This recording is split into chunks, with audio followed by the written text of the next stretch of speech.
She's feeling nervous. She's feeling uncomfortable. Before we actually discuss other questions, it is important to understand that in this scenario, the victim was a female. But this is not what always happens. Harassment can happen to any gender. It is not restricted to just one gender. You do not have to be a female for you to get harassed. What do you think? This scenario where there were just two people. There weren't exactly other people involved. But for suppose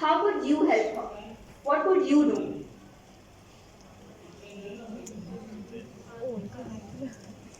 Do you think you could do something for her? You could definitely stand up for her.